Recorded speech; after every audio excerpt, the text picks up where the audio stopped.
Good afternoon, everyone. My name is George Lemieux with the Gunster Law Firm. I have the privilege of being the chairman of the board of the Gunster Law Firm. On behalf of myself, Bill Perry, and all of our lawyers, we welcome you to this webinar in a series of webinars we provided explaining COVID-19 and the impacts it has on businesses, changes in the law, and what you need to know going forward. We're going to have a variety of speakers today from the Gunster firm who are going to cover the topics that you need to know. Before we get started, I have some housekeeping items that I wanted to cover with you. First of all, a replay of today's webinar will be available on our website. You can go to Gunster, gunster.com/COVID-19 and be able to get a replay of this webinar and also forward it to others if you would like. That website also contains detailed information, various business advisories we've put out, local government ordinances, closure ordinances, and the like that you can go to and use as a one-stop resource page for all issues concerning COVID-19. Second, you have the opportunity to ask questions today. We're going to present for about 30 minutes, and then we're going to take questions from the group for the balance of our time. And I encourage you to use the screen that you have on your webinar here. And that Q&A feature will give you the opportunity to submit a question, and then we'll review those questions, curate those questions, and get answers for you in the second half of our presentation. As you know, the United States and the world is experiencing this pandemic, something like we've never seen before. Today, the number of deaths in the United States passed that of the number of people who were killed on 9/11. More than 4,000 cases in Florida, more than 70 deaths. Fortunately, we are not having the same experience as other places like New York City are, but still a very difficult problem. There are closure orders in place throughout the state. Most of the major metropolitan areas have a closure order. Southeast Florida is under one closure order now. The governor yesterday issued an executive order that basically adopts the Miami-Dade County closure order for the 4 Southeast Florida counties. There are many exceptions to the businesses that are closed, what are called essential businesses. So if you're looking to see whether or not you can operate, take a look at our website, gunster.com/COVID-19, and we have that order, and we're happy to answer any questions for you. We're guiding lots of our clients as to whether they can still remain open as an essential business. I want to start off today, since this is, although it's a statewide webinar, we've got a kind of specific Tampa focus, much like we did in Jacksonville last week. And I want to turn it over to my colleague, John Fafino, who's going to give a little bit of the contours of the local shutdown orders and some Tampa-specific issues. John? Thank you, George. Good afternoon, everyone. I'm a shareholder here with the Gunster Law Firm in our Tampa office, and we have a number of folks here today who are going to talk to you about substantive legal issues that are arising out of recent legislation that's impacting all of us. But I'm not going to do that. I'm going to briefly discuss what's happening here locally, and we'll focus on Tampa and Hillsborough County specific issues. And first, like in Southeast Florida, like George said, and I think most of us are now aware, the Hillsborough County Emergency Policy Group passed a Safer at Home order this past Thursday. And there's no mystery here, but I think it's important we understand who's on this policy group. It's 3 county commissioners, Commissioner Miller, Commissioner Merman, and Commissioner Overman, 3 mayors, Mayor Castor, Mayor Lott, and Mayor Ross, and School Board Chair Melissa Snively and Sheriff Chad Chronister. And the order passed unanimously, and it went into effect Friday night at 10 p.m. And it directs citizens to stay at home 24 hours a day as much as possible. Now, there's no lockdown curfew in this version of the order. There were discussions about having a curfew in prior versions. But that didn't make it in the final order. And under the order, residents are permitted an unlimited ability to go out and shop for essentials, for medicines, for food. And residents are permitted to recreate, to exercise, to go outside. But if you do, you have to maintain the 6-foot social distancing requirement. Now, the order does not apply to what it defines, just like George said, as essential businesses, services, and individuals. And what Hillsborough County did is use the Department of Homeland Security's list of essential businesses and just transcribe that into our order. And you can imagine it's intuitive in a large sense, utilities, first responders, and healthcare providers, things of that sort. One of the differences that we see here in Hillsborough County, and a difference between our order and orders around the state, is we have an enforcement mechanism in the order. And now the purpose of the order, and it says it right in it, is to seek and obtain voluntary compliance with its provisions. But if there is not voluntary compliance with the provisions, the order can be enforced and prosecuted, and violations are second-degree misdemeanors. And that means terms of imprisonment of up to 60 days and up to $500 in fines. And when I was writing this outline down 2 days ago, I would have said, and I still believe, the Sheriff Chronister has no interest in arresting anybody for violating the order.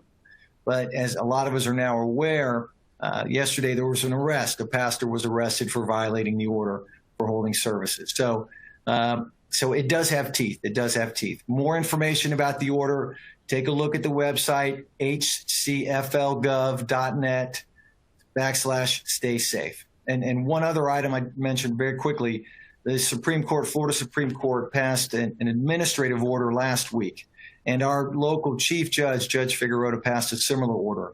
And it's important for landlords and tenants here in Hillsborough County.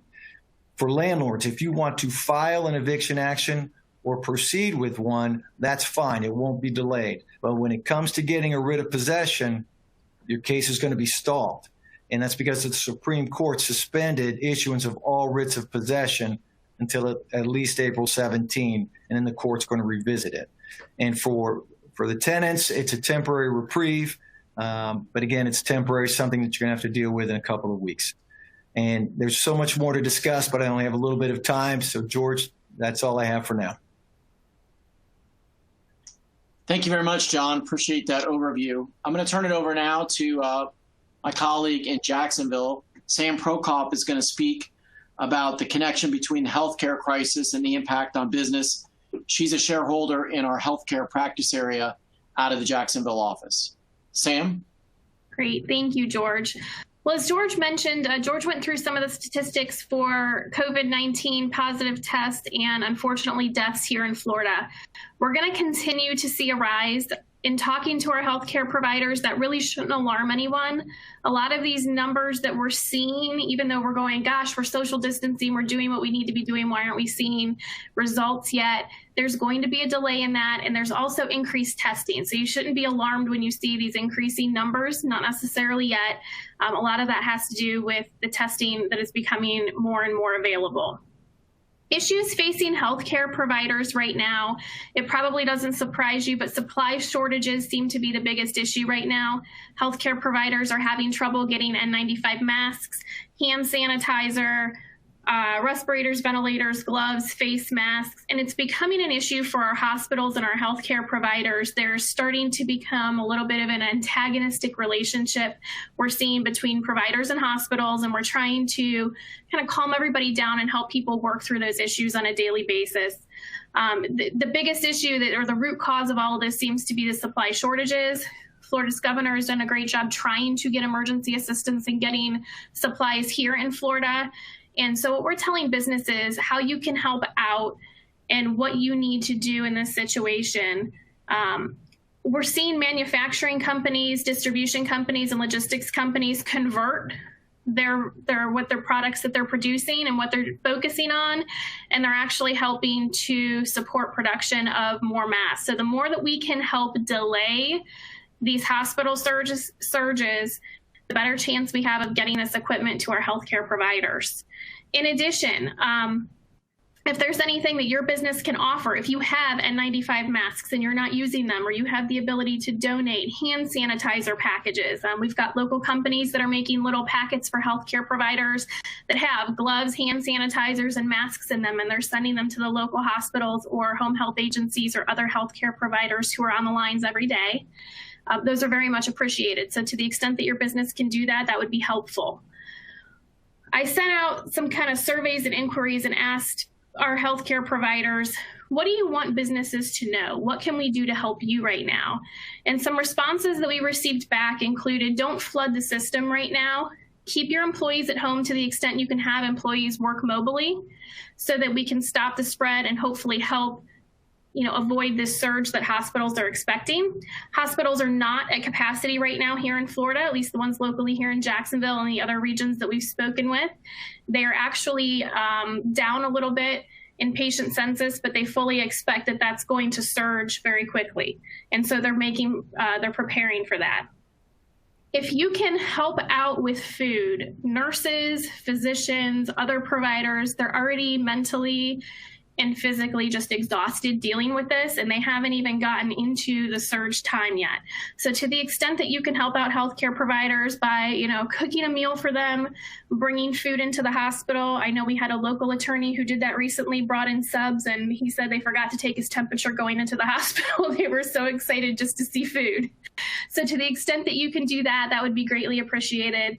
And then really in closing, right now, leadership is needed now more than ever. So to the extent that you can keep your employees informed, develop plans to keep people home to the extent that's possible and safe, and know at some point you're going to get somebody in your organization who's going to test positive, know what you're going to do and how you're going to handle it so you can be prepared and not respond with kind of panicked emotion. That would be very helpful.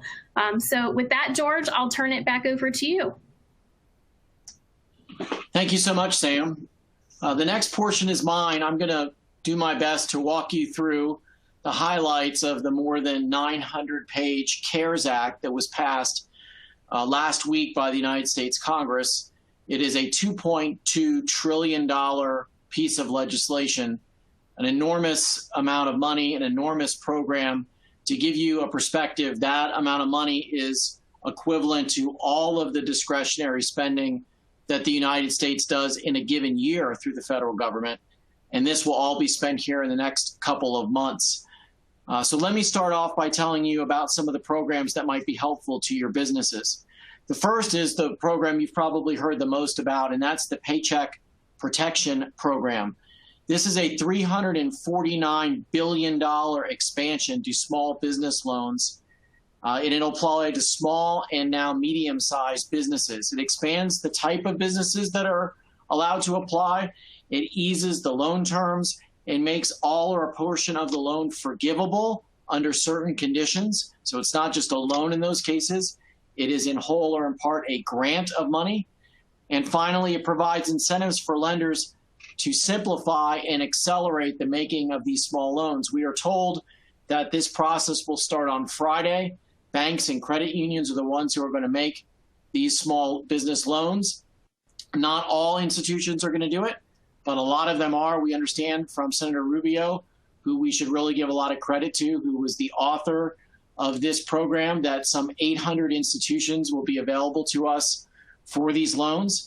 And we understand that as of Friday, this process is going to start. You need to talk to your financial institution. It would be better if you used a financial institution that you currently bank with, because there are still know your customer rules.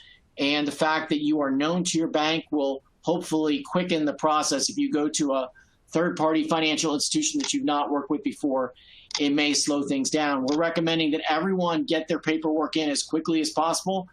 There is going to be a huge amount of businesses applying for this all at the same time. So getting in as quickly as possible would be our advice. And we understand that the larger banks are going to have an online electronic form that you can fill out and submit. So I want to talk a little bit about eligibility. The business has to be 500 employees or less. And if you have affiliates, then those affiliate numbers are going to count towards your business. The only exception for that are folks that are in the hospitality, lodging, restaurant field. There's going to be, in terms of the loan itself, the maximum interest rate on the loan is 4%. How much will be given to the business will be based upon an amount equal to 250% of the employer's average monthly payroll, with a maximum of $10 million per business. Now, this is to be spent over a very short period of time. It's to be spent over an 8-week period of time. You're basically getting 2.5 months or 12 weeks time almost 3 months, 12 weeks of compensation to spend in that 8-week period. The goal of all this is to keep your employees employed. And that's going to really go to the forgiveness piece, is how well you use this money to keep your employees working. The loans can be used for more than just payroll. They can be used for paid sick leave, medical or family leave, the cost of group health care benefits, insurance premiums, mortgage payments, rents, utilities, and even debt obligations that were incurred before the covered period. Any compensation of an employee over $100,000 is not included. Compensation up to $100,000 is. The term of the loan will be up to 10 years, but again, it can be forgiven under certain circumstances. In terms of forgiveness, the amount by which the loan will be forgiven is equal to the amount spent by the business during the 8-week period following the origination of the loan that is spent on payroll and qualifying mortgage interest, lease, and utility payments. That's what you will get reimbursed for. We're recommending that you open a separate bank account or put these monies in a separate bank account so that you can keep track of how the money was spent and be able to show those records to the bank or credit union so that you can make your case on loan forgiveness. If you reduce your employees by in excess of 25%, that will decrease the amount that the loan is forgiven. So that's sort of the benchmark.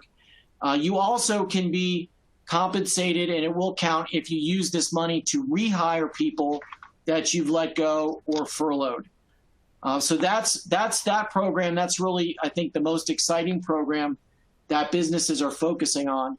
There's also another program that deals with sort of emergency loans. This is a program that has been in place for some time, and it's really an expansion of that program.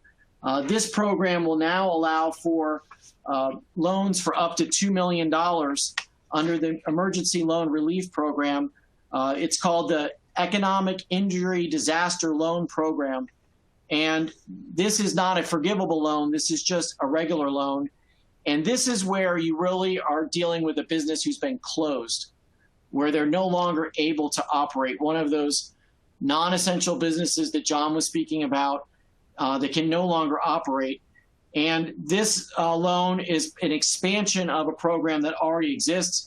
But under this particular version of these loans, it waives some of the requirements and hurdles that were there before. It waives the no credit available elsewhere restrictions, and it eliminates the personal guarantee requirement for advances in loans under $200,000. So that is also available to certain businesses.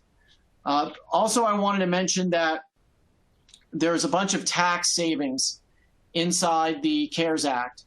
And while these are a little more technical, there are things that businesses need to know, and we can provide you more information about if you're interested. It grants eligible employers a credit against employment taxes equal to 50% of qualified wages paid to employees who are working or not working, rather, due to the employer's full or partial cessation of businesses. It also defers the payment of payroll taxes. That was signed into law, and that is going to be meaningful for businesses as well. There's also a change to the 5-year carryback on net operating losses. There's a modification concerning the alternative minimum tax. The CARES Act accelerates the year to which a fully refundable credit can be claimed to 2019. There's also assistance for severely distressed sections of the economy. This is more funding. Think of the airline industry. They're going to get a significant payment out of this.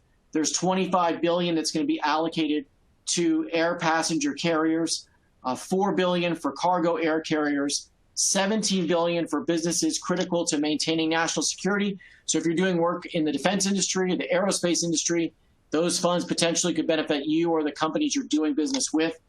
And $454 billion that are also going to go to critical industries, healthcare industries, states, and municipalities. So a ton of money that's going to be pumped into the economy in the short term. I wanted to mention before I finished that there are also state-based programs.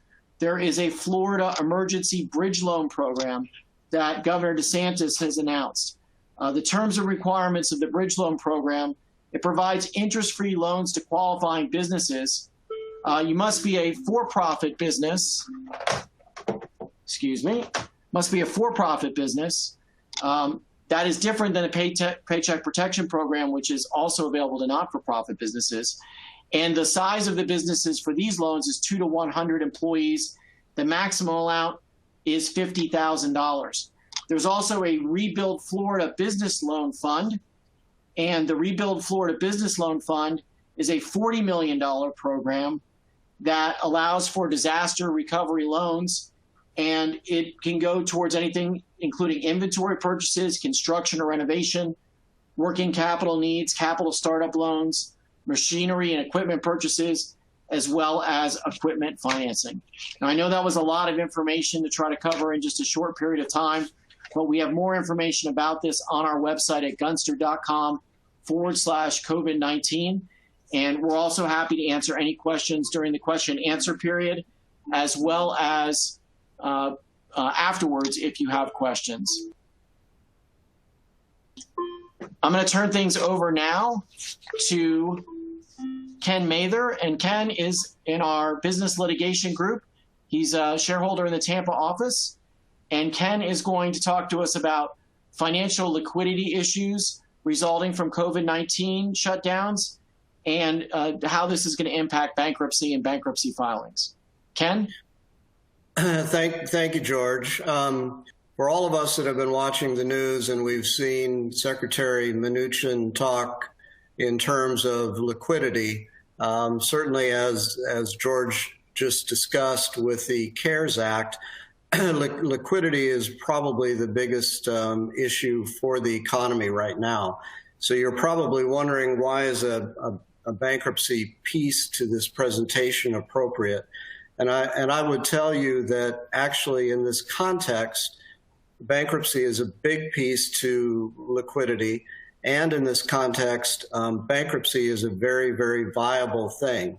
Normally when we hear of bankruptcies, we are concerned about bad things happening. Obviously, this has been an extremely catastrophic thing that's happened to our economy, but bankruptcies work best in terms of a reorganization when you have a fundamentally sound business enterprise that has been derailed for factors beyond its control, which it really is our circumstance here. So the way that I view this liquidity event and the CARES Act, bankruptcy really will fit in well with what is going on in terms of the loan programs that George just described. Because I have a very short period of time, I want to just briefly talk about what the different bankruptcy alternatives are and how I see those being impacted by this catastrophic event. As many of you may know, there is a Chapter 7 bankruptcy proceeding, which is a liquidation for individuals. I think a lot of people would anticipate we would have an overwhelming response or an overwhelming filing of Chapter 7 cases for individuals. I would submit to you that overwhelming response may be a little ways off due to the uncertainty. I have spoken with a number of other bankruptcy lawyers. It seems to be the general consensus that people, if they can wait, they will wait until they get their distribution checks, and then they will wait to see what things look like as we get into the summer, because you can only file a Chapter 7 once every 7 years. So you don't want to file too early if you're going to be unemployed for an extremely long period of time and can't get funds. The other chapter for individuals is a Chapter 13, which is a reorganization if you are employed. We may actually see more people going to file 13s early so that they can preserve their homes and other things through an individual reorganization under a Chapter 13. The Congress recently enacted one of the biggest pieces of legislation in the bankruptcy world since 2005. And that is a Chapter 5 bankruptcy filing, which is really a Chapter 11 reorganization for small businesses. And I can tell you that my presumption that bankruptcy ties into the CARES Act is there because the dollar amount limitation for a Chapter 5 was $2,725,000. The CARES Act actually raised that to $7.5 million. And the whole goal of a Chapter 5 bankruptcy proceeding is to make it easier for small businesses to reorganize, to cut their costs, to cut the administrative burdens. In many ways, it was almost as if we anticipated this type of thing happening. The other major filing, of course, is a Chapter 11 reorganization. I think you will see in the days and weeks to come, there will be a number of large Chapter 11 bankruptcy filings. I'm hearing this from debtor lawyers already. And one of the things you should really watch for is a coupling of loans received through the CARES Act with the filing of a bankruptcy. In other words, that CARES Act money may serve as sort of a war chest for companies that are looking to file for bankruptcy, maybe for other reasons. And the rules are, as George covered, there are rules concerning whether or not that loan has to be paid back or not. But in the context of a Chapter 11, all of those things can work. And all of those things could work together to allow a company to survive not only past the summer, but into next year. So the one last thing, and I know I have very little time, one last thing which George touched upon, which I think is going to be a key factor in what happens over the course of the next 6 to 9 months, and that is what do these financial guidelines look like for the loans being made under the CARES Act? My understanding is that those rules should start circulating out to the banks within about 24 hours. But quite frankly, until we see what that actually looks like to borrowers, we aren't going to know for sure just how fast the money will get out and what other parameters there might be. So I would summarize it that way. And again, being short on time, I'll pass it back to George. Thank you, George. Thank you, Ken. I want to turn it over now to Holly Goodman. Holly's a shareholder in our labor and employment practice in the West Palm Beach office, and she's going to talk to you about the requirements of employers for paid sick time, FMLA leave, and government assistance based upon some new legislation that's been passed. Holly? Thank you, George. So this is particularly timely because with the Phase 2 Act, the Family First Coronavirus Response Act, that put into place requirements for paid leave, the effective date is tomorrow. So for companies that haven't yet gotten up to speed on what their requirements are, you're going to want to pay close attention to what the Paid Leave Act requires. So the Paid Leave Act actually has the Family First Protection Act has two different paid leave requirements. The first is a requirement for emergency sick leave for all employees for companies that have fewer than 500 employees. So even small businesses, any employer with fewer than 500 employees, and their employees are now going to be entitled, starting tomorrow, to up to 2 weeks of paid sick leave to be used. And that's going to be 80 hours for full-time employees, or for part-time employees, the average number of hours that they work in a 2-week time period. And the employees can use this emergency paid sick leave for 5 or 6 different reasons. The first is if the employee has been subject to a federal, state, or local order to self-quarantine. And the second is if the employee has been advised by a medical professional to self-quarantine. And the third here is going to be if the employee themselves is experiencing symptoms of coronavirus and is seeking a medical diagnosis. And any employee who uses their paid sick leave for those 3 purposes is entitled to be paid their regular rate of pay for every hour they use, up to a cap of $511 a day. Now, employees can also use their emergency paid sick leave to assist or to care for another who is been self-quarantined by a government order or by a medical professional, or to care for a child, a minor child, because schools or their place of care have been closed. And there's the sixth provision that we're still waiting on clarification from Health and Human Services on, but employees can also use it if they are experiencing symptoms of a similar illness, but that is not coronavirus. But that's going to have to come from HHS before we know exactly what that's looking at. But if an employee uses their paid sick leave for one of those reasons, to care for another because their child is out, or because they're sick with something other than coronavirus that has been identified by the Department of Health and Human Services, then the employee is entitled to use their paid sick leave and be paid 2/3 their regular rate, up to a cap of $200 per day. So that's going to be at a lower rate of pay. All employees are entitled to this benefit. There are some exceptions for employees of healthcare providers, both to the paid sick leave and to the second piece, which is a paid emergency family medical leave. It's an extension of the FMLA. So typically, the FMLA is only applicable for companies that have more than 50 employees. But this extension is applicable to any company that has fewer than 500 employees, including those small employers.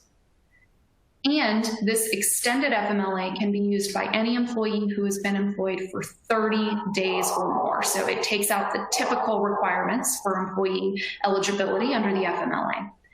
And the extension, however, is much more narrow, and the Extended Family Medical Leave Act can only be used for an employee who needs to care for a minor child who is out of school or whose place of care is closed, because their school or their place of care is closed. Now, for both the paid sick leave and for this paid FMLA requirement, the employee has to be unable to work or telework. So if your employees are able to work from home, then they're not yet eligible for the paid sick leave or for the extended FMLA. It's only when they're unable to work or telework that they're eligible for these extended benefits. If an employee does receive the extended FMLA, then the first 10 days are unpaid. The employee can elect, but is not required to, but they can elect to use any of the paid sick leave, any PTO or other sick leave that they have available to them during that first 10 days. So they can combine their paid sick leave with their FMLA during that first 10 days. And then after that, the remainder of the leave is going to be paid at 2/3 the employee's regular rate of pay, up to a cap of $200 a day. Now, the Department of Labor is putting out additional guidance on these new paid sick leave and paid FMLA requirements on a regular basis. They first posted a Q&A a week ago, and since then they have updated it twice already, including making tweaks to some of their answers. So make sure that you're keeping an eye on those frequently asked questions if they address something that you believe is relevant to your business. For instance, there is an exception for companies with fewer than 50 employees from the extended FMLA leave and from the requirement to allow an employee to use sick leave to care for a minor child whose school or place of care is closed. Only for those two exceptions for employers with fewer than 50. But there are specific things they're going to have to document. The DOL has given us guidance on what they expect those requirements to be, and those are posted on the DOL's frequently asked questions. But generally, it's going to be a requirement that the provision of the paid sick leave or the paid FMLA to an employee or two employees to stay home with a child out of school or because their place of care is closed would result in your small business's expenses and financial obligations exceeding available business revenues, or because that employee's absence is going to jeopardize the business or create a substantial risk to their financial health because the employee has certain specialized skills, knowledge of the business or responsibilities, or if there are not sufficient workers able, willing, or qualified who can help you during this time. So there are some exceptions for employers with fewer than 50 employees. What is posted on the Department of Labor's website is as recent as this weekend, but as I said, they have been making changes. So make sure you're keeping an eye on that and some of their other frequently asked questions. And of course, if you have questions here today, we're going to try to get to as many of those as we can. But for now, George, I'm going to pass it back to you for our next segment. Thank you so much, Holly. Next is Asghar Syed. Asghar's in our Jacksonville office in our business litigation group, a shareholder there.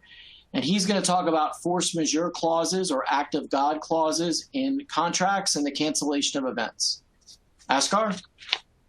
So much, George, and good afternoon, everybody. So as many of you likely know, a force majeure provision may excuse a party's contractual non-performance or delay under certain extraordinary circumstances. Now, I've already seen some questions come through regarding force majeure provisions in a landlord-tenant context, in construction contexts, and the other place where we've been getting into these disputes or negotiations across the board is in event cancellations. That's something that really took up a lot of energy over the month of March. In a moment, I'm going to get into the weeds a little bit on how courts interpret and apply force majeure provisions. But before we get into those details, let me just make a couple of practical points. What all of us want to be doing right now is pulling our material contracts, examining them, determining whether or not there are force majeure provisions in those contracts. If they are, and you can do this with in the context of some of the things that we're going to talk about in a minute, evaluate how strong that force majeure provision is. How applicable is it to the circumstances that we're in today? Also think about who might assert the force majeure provision in your contract. Are you going to be asserting it, or is your contract counterparty going to be bringing it up? Next point, what we really want to be doing across the board is engaging with our contract counterparties and, to the extent possible, negotiating for some mutually agreeable resolution. In those dialogues, the force majeure provision in your contract, it might be a strong one, it might be a weak one, is going to be the backdrop. And either side might take a very strong position on how they interpret that force majeure provision. But to the extent possible, to mitigate your risks, mitigate your expenses, and get some clarity in this time of unprecedented confusion, we want to try and negotiate for mutually agreeable resolutions. Finally, if you are in a corner, if you have absolutely no choice but to assert your force majeure provision, the performance under your contract is absolutely impossible under the given circumstances. Go back to point number 2. It's critical, if you're going to want to ultimately enforce this force majeure provision, that you went through and negotiated and tried to mitigate the damages arising from non-performance. And in doing so, it's critical that you documented it every step of the way. So let me get into the weeds just a little bit. How do courts apply force majeure provisions? A party asserting a force majeure provision needs to show 4 things: that it qualifies, that the event, the prevailing event qualifies as a force majeure event under their contract. That's 1. That the event was not foreseeable. That should be straightforward right now. That the non-performance could not have been avoided. That's important. And finally, that event was the sole and proximate cause of the non-performance. That can get a little bit confusing. So let's take them one at a time. Is COVID-19 a force majeure event under your particular contract? Courts interpret these provisions narrowly. What they're looking for is that the event that you're pointing to is specifically identified in your contract. If your contract force majeure provision contains the words pandemic, epidemic, disease, and some do, you should be in pretty good stead on this first element. Next, depending on what the circumstances are, your force majeure provision may include some reference to government action, travel, movement, large gathering restrictions. For event cancellation issues, this is quite relevant. The language that's in very many force majeure provisions and that has raised a lot of questions is the words act of God. Is COVID-19 an act of God? Is a pandemic an act of God? The fact is that in Florida, there's no binding authority one way or the other. Over the course of the next 6 months to a year, there likely will be more clarity on that piece, but today it's reasonably uncertain. One last point on contract interpretation. You can have an open-ended or a closed-ended contract. A closed-ended contract would say force majeure is A, B, C, D, E, F, G. It'll be a defined set of events and nothing else. An open-ended contract would say performance is excused if an unforeseeable, unavoidable event occurs, and then it'll just provide some illustrative examples. You see that a lot in these contracts. Don't be fooled by the fact that you have an open-ended contract. Just because the contract appears to be triggered if any unforeseeable or unavoidable event occurs, courts still often are going to focus on what is specifically identified in your contract. They're going to look at those illustrative examples, and they might give a little bit of flexibility on how they interpret the contract, but they're not necessarily going to say any unforeseeable, unavoidable event meets the standard. Okay, moving on. Whether or not the event was foreseeable, I don't think that there's going to be any dispute. COVID-19 in March of 2020 was not foreseeable. Whether or not that's going to be the case if you're analyzing or arguing over this contract in October 2020 is a different issue. This analysis is going to change a little bit over time. Next, could the non-performance have been avoided? This one is absolutely critical. You have to perform to whatever extent you can under the contract. It's important that you mitigate any damages that are arising from the non-performance, and that's where negotiating and documenting comes in. Finally, causation. Is the event the sole and proximate? Something to keep in mind here is if as a business owner you took proactive steps beyond what was necessarily required by government restrictions, is that going to fall within the language of your contract or not? Is the cause of the non-performance the fact that you were concerned with safety, or the fact that a government action stopped you from performing? So there are substantial risks of asserting a provision, engaging in brinksmanship, and potentially, once you get into litigation, the court not agreeing with you. The person that is asserting the force majeure provision has the burden of proof. And if a court disagrees with you, they will have found that you anticipatorily potentially breached your contract, which can be a problem. The last thing that I'll say is if you do not have a force majeure provision in your contract, there are common law and statutory principles that run parallel to this concept of force majeure provision. In Florida law, we recognize impossibility or impracticality. We also recognize the concept of a failure of purpose. The reason why you entered into the contract, it isn't there anymore. It doesn't make any more sense. So with that, I'm going to turn it back over to George and look forward to some questions if we have time at the end. Thank you, Askar. Our last presenter of the day is Stephen Richmond. Stephen is a shareholder in our business litigation group in West Palm Beach, and he's going to talk about insurance issues, including business interruption insurance and insurance for canceled events. After Stephen presents, we're going to take questions, and we've extended the time of the call for 15 minutes so that we can get everybody's questions in. Stephen? Thank you, George. Am I coming through okay? You are. Okay, perfect. Well, ladies and gentlemen, thank you again for being here today.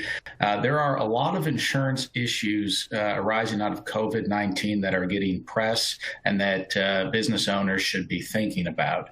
We can't cover all of those issues here today, but I wanted to highlight a couple of the coverages that are getting a lot of attention and give you some things to think about going forward. The one first that comes to mind is business interruption coverage.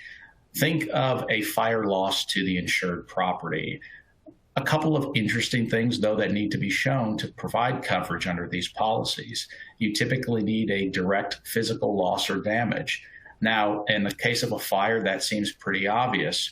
But now when we're trying to analogize to the presence of COVID-19, that is actually going to be a little more difficult to show. Is the presence of the virus at the property considered a, quote, physical loss or damage? You have another coverage, contingent business interruption coverage. This provides the same type of reimbursement for lost business income and extra expenses, but it's due to the inability of your direct suppliers to satisfy their commitments. Again, though, there has to be a physical loss or damage typically. Now, one of the interesting things about the CBI coverage is that for all insurance coverage matters, carriers typically have to perform a reasonable investigation of a claim. A recently filed lawsuit in Harris County in Texas claimed that the carrier denied coverage without conducting any investigation whatsoever. We may have many businesses that have direct suppliers in China or other countries that have also succumbed to the coronavirus. And it's going to be an open question right now how the carriers are going to be able to conduct those investigations, perform a reasonable investigation of those matters before issuing a coverage opinion or a coverage position on a contingent business interruption coverage. Okay, so one key takeaway from today's presentation is the language of your policy matters. You may have endorsements in your policy that specifically exclude virus coverage. You may recall the SARS episode. In 2006, the Insurance Services Office issued a specific exclusion to commercial property policies for viruses. If your policy has that endorsement, it's probably going to be very difficult to claim coverage since many of these endorsements are approved by state insurance regulators. A policy may have a pollution exclusion. This would suggest that if the virus is a pollutant, some of these policies use the word contaminant, then there may be a basis to deny the claim. Another coverage that's getting a lot of press is civil authority coverage. These are essentially an extension of business interruption coverage if there is an order preventing you from operating your business. Now, this is getting closer to where I think we may see a lot of claims, but again, the devil's in the details. A lot of civil authority coverages require a, quote, covered cause of loss prior to the closure order. Again, think of a fire. The insured premises is damaged by fire. The fire marshal closes the building and there's no access. Or think about it another way. You're down the street from a business that is closed by fire and the street is shut down. That gets closer to a claim because you likely have a covered cause of loss. There will be a question, is the virus a covered cause of loss? I think that's going to be a difficult argument to make. You also have the physical loss requirement in some of these civil authority policies, but again, the language of these policies varies substantially. Let me give you an example of what we're seeing in some of the lawsuits filed around the country. There has been a lawsuit filed in Louisiana State Court and California State Court challenging an all-risk policy. Does the all-risk policy provide for coverage for business interruption losses arising out of COVID-19? All-risk policies typically provide broader coverage than your standard business interruption policy because they cover all risks unless specifically excluded. So if you have one of these all-risk policies and you are suffering a loss, that's something you need to take a very hard look at. Event cancellation policies, generally you can't just voluntarily cancel your event and then claim coverage. There must be a legal or physical impossibility. You must typically try to reschedule the event, and some of these policies have communicable disease exclusions as well. Quickly on the workers' compensation side, generally these policies have a work-relatedness component, meaning that you cannot just get sick at work. You essentially acquired the virus in connection with the scope of duties. So like a healthcare professional, a lawyer or an accountant goes to work and gets the coronavirus, probably going to be difficult to have a workers' comp claim because it doesn't have the same scope as a healthcare professional dealing with sick people. Significant state and industry responses. This is something that we're keeping an eye on. 3 states, New Jersey, Ohio, and Massachusetts, have introduced legislation or entertained legislation to essentially rewrite property casualty insurance policies to require coverage for COVID-19 losses. I think this is a very difficult argument to make. I think there are serious constitutional challenges, but we are seeing that. New Jersey's withdrawn their bill, but Ohio and Massachusetts, it does seem to be percolating. There's also this idea of a private-public pandemic risk insurance program. Marsh McClanahan, Big Marsh, wrote to Congress and the White House suggesting that property carriers essentially cover these claims with a backstop by the federal government. And it's my understanding that some of this public-private partnership was used in response to 9/11 terrorism claims. The difference here is that with those claims, they were restricted to one area, and we may have a full country's worth of claims.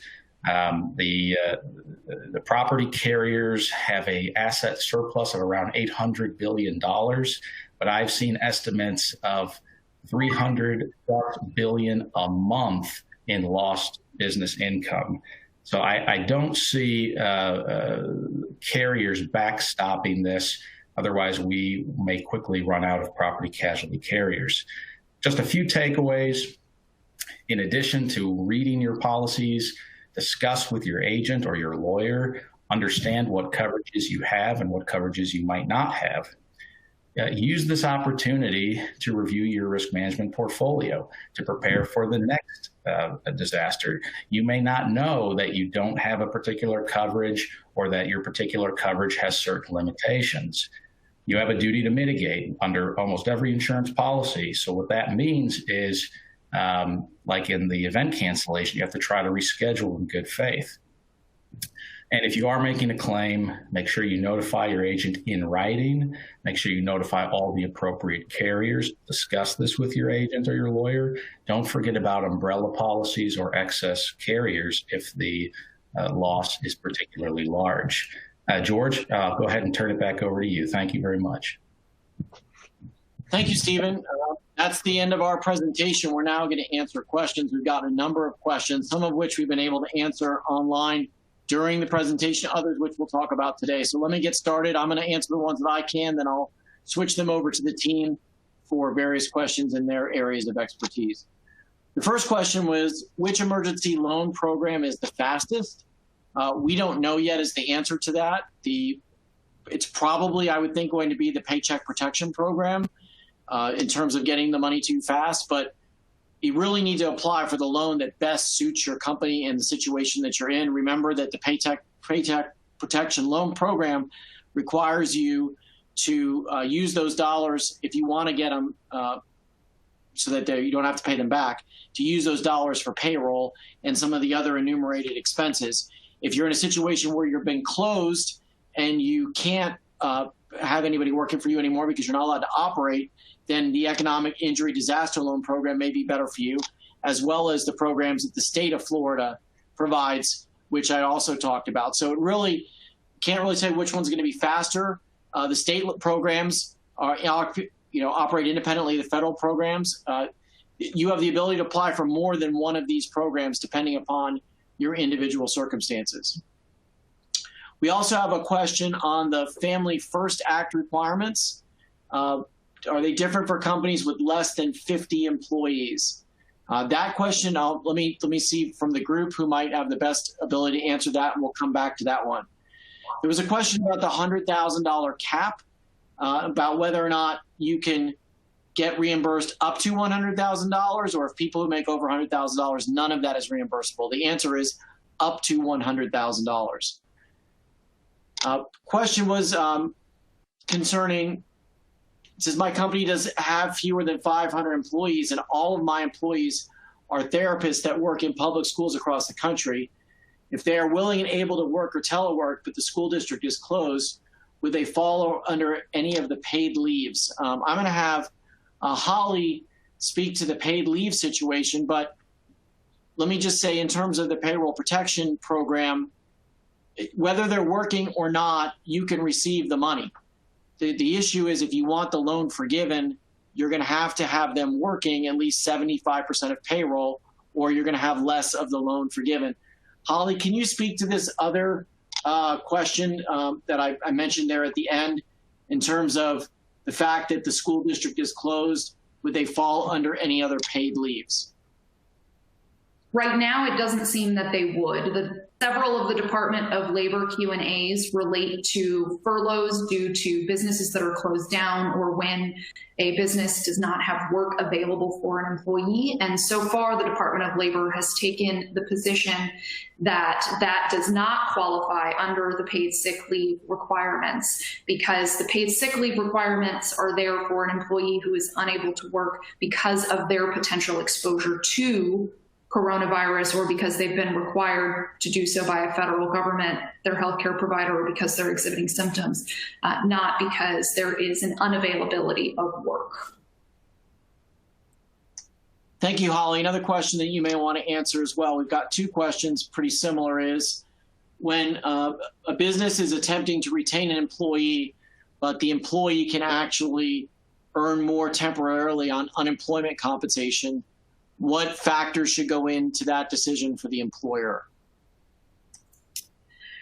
I think that's going to be a tough spot for some companies to be in, because with the extra $600 that the federal government is supplementing per week, that brings the total amount for these employees up to more than some lower wage workers may be making on a regular basis. So I think employers are going to have to get creative in what they can offer their employees as an incentive for them to stay on with the company, and whether that's you want to take a look at what your benefit offerings are, paid time off to be available after the coronavirus pandemic ends, or what kinds of benefits that you can offer to your employees to entice them to stay.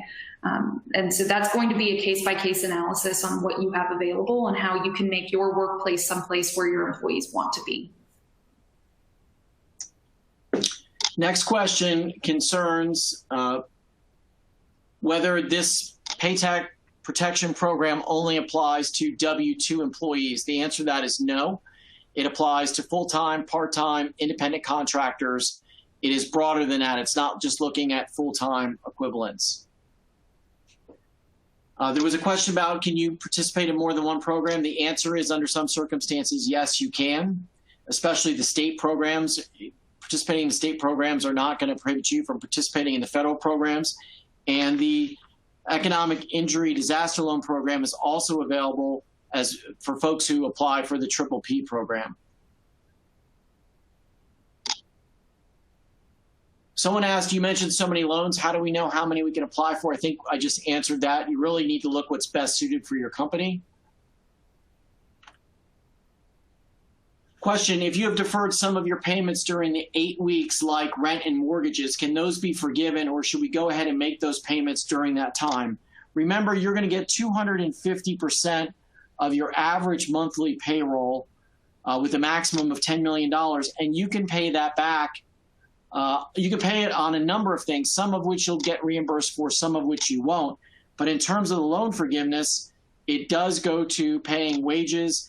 It goes to mortgage interest, lease, and utility payments. So I think you can make those payments because it does talk about debt that's incurred prior to. So you have to make that calculation of what's best for your business. But those are the types of expenditures that you can make that will be reimbursed. The other ones, you can use the money to pay for them, but they will not count for the portion that will be forgiven.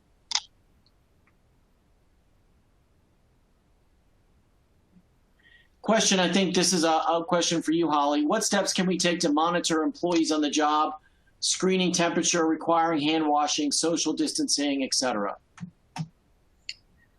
Those are all things that the CDC has stated are allowable. The one thing that we usually caution employers on is taking temperatures, because the EEOC has stated that under the Americans with Disabilities Act, because we are in a pandemic, that taking temperatures is currently acceptable. However, the warning there is that not all employees who are infected with COVID-19 are going to have a fever. So you can't necessarily rely on that as your end-all be-all of determining whether or not an employee should stay at work.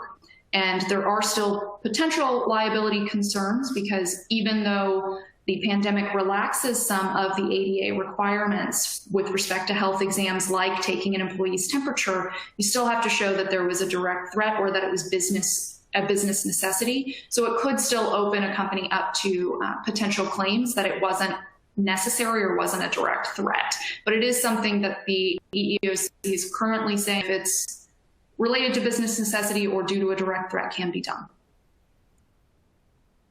Thank you, Holly. Another question we have is, as a landlord who does not want to evict a tenant due to their inability to pay rent, what can they do to assure that if the tenant receives funding from the federal government or the state government through a loan program, that rent is still paid? That's really a fact-determinative question. If you want to follow up with me directly at glemieux@gunster.com, LEMIEUX, we can get you some specific information on that. We are advising a lot of landlords on how they can deal with their tenants during this difficult time. There's a question about if you're owned by an offshore company, but the entity's in the U.S., the entity is in the USA, and the count is 54. Does this meet the criteria? We know that foreign employees do not meet the criteria. We'll have to do a little follow-up for you. I believe if they are a U.S. company, and even if they're owned, by a foreign company, but that's a question that we'll have to do some follow-up on. And again, if you want to contact me directly, we'll get someone to look at that question specifically.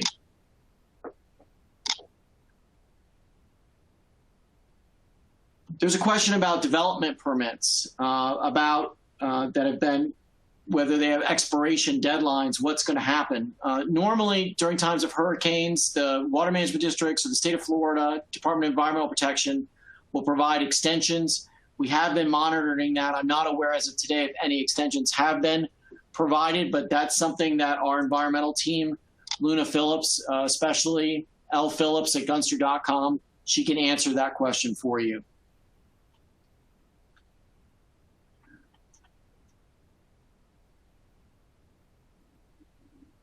Someone asked, how do you obtain one of these PPP loans? Where do you go? You go to a bank or a credit union. That's the folks that are going to be the providers, some 800 of them, to help you with these loans. A few final remaining questions that just came in.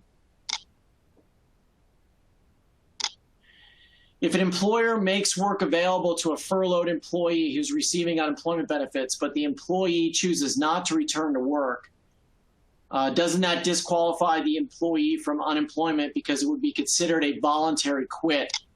It's a pretty specific question, but let me turn that over to Holly. I'll repeat it one more time, Holly, for you. If the employer makes work available to a furloughed employee, but the employee chooses not to return to work, doesn't that disqualify the employee from unemployment because it's considered a voluntary quit? It may. You would need to contact the Department of Economic Opportunity regarding the employee's status. It's a question about whether the PPP program requires a business credit check or collateral at certain loan amounts like the SBA loan, and the answer to that is no, those have been relieved. There are not the same restrictions as normal SBA loans.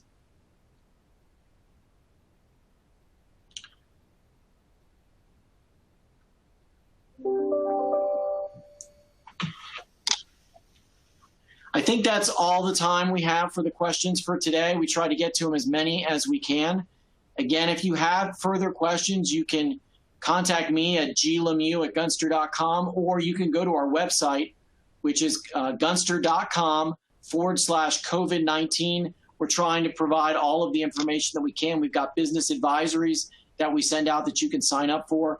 We'll try to answer as many of these questions as you can. If you are trying to deal with tenants, we can be helpful to you on that. If you have specific questions about your company and your ability to apply for any one of these loan programs, either federal or state, we can help you with that as well. We really appreciate you being on this webinar. Look for further notices for additional webinars that are going to be coming up in the future. As the SBA and the Treasury Department provide more guidance, we'll try to provide that information to you. Thank you. Be well.